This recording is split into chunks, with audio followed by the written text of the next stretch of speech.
Welcome. If you've ever found it tricky to keep track of individual emails in Gmail because they're grouped together in threads, you're not alone.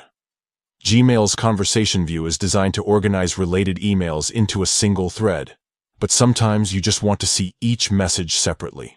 Today I'll show you exactly how to disable conversation view in the Gmail app, so your inbox displays every email on its own.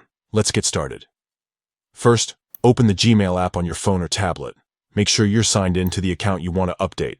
Next, look to the top left corner of the screen and tap on the menu icon. This is the button with 3 horizontal lines, sometimes called the hamburger menu. Tapping this will open a sidebar with more options. Now, scroll down through the menu until you find the Settings option. Go ahead and tap on Settings. On the Settings screen, you'll see a list of all the accounts you've added to your Gmail app. Tap on the email account where you want to turn off conversation view.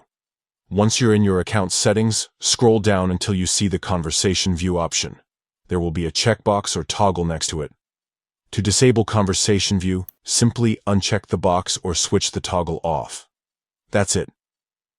You've now turned off conversation view.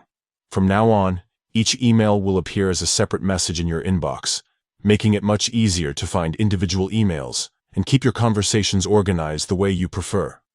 If you ever decide you want to group emails together again, just follow these same steps and turn conversation view back on. Thanks for watching.